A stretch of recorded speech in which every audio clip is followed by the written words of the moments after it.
Greetings. Sunday the 15th of March, and Lent poem number 21, and we're in the midst of coronavirus. Extraordinary times, apocalyptic times, I do believe, and this is my work for the restoration of God's love to mankind, to make mankind and womankind, and to make the whole spirit of love whole and one in us, in our bodies, the temple for God's love to dwell. Love is not a cortisol stress hormone, and the honourable love is the states of being worthy of honour that create positive health and well-being that many take for granted.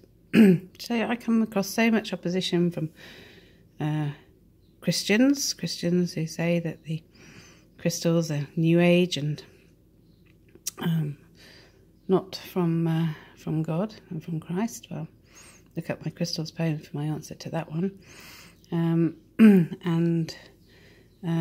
Friends who've lost faith in, certainly in many churches and organised religion, and yet are good people, bearing fruits of the Spirit, but then don't want to have the religious aspect. But religion is merely something that we adhere to, that we align ourselves with in order to exercise. Well, actually, religion can be anything. It can be positive or negative, but it's only the positive that is worthy of honour for creating health, well-being and life within us. So, virus hitting the world, everything's shutting down. We need a lot of change. And all of these poems will show you why. The apocalyptic horses, the red, black and pale horses, ride with thunder. I'm going to read you poem 666 today. I'll include the apocalyptic poem in the listing below. But this is looking at the meaning of the symbolization, I don't know what you call it actually, of 666. It's sort of half an 8 with the flow in an anti-clockwise direction. So I sort of look at that as a reverse flow of love. It's looking at the stress flow. It's in the base part of, it's the fleshly part. It's the bottom part of an 8 with the top chopped off. So, 666 in mind, body and spirit. It's not whole, it's not eternal, it's not moving, it's stuck in the flesh. That's how I view it.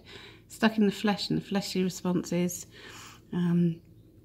the conflict, if you look at Galatians 5:19 to 22, so much of my work is based on that, my work for God.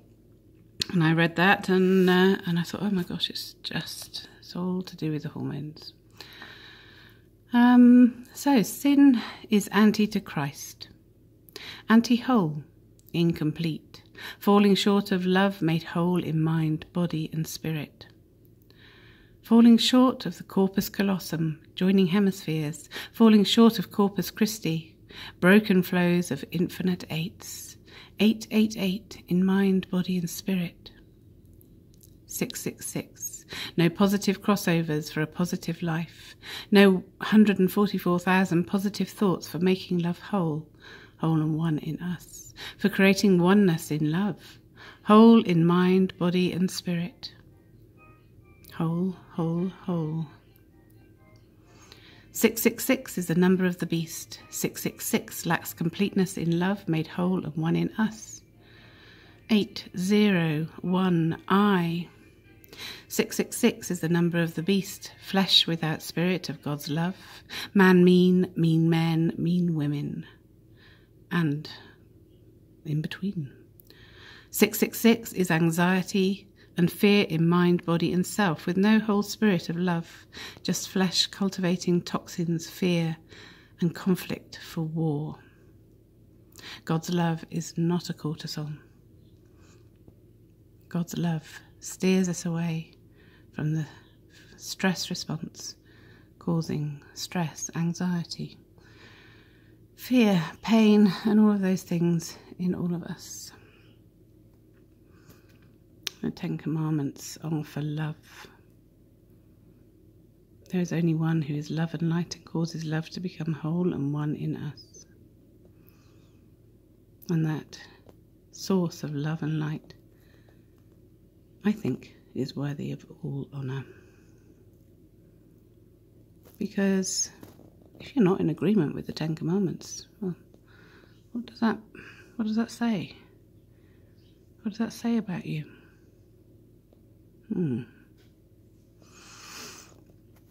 So, Jesus Christ is coming quickly to restore twofold peace for heaven on earth,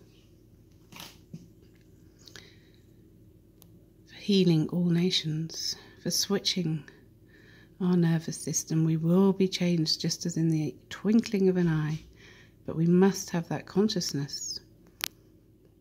We must have the faith, we must have the desire to seek the peace, the twofold peace, the peace within, the peace without, the peace with God from a quiet conscience in us, adhering to the laws of love.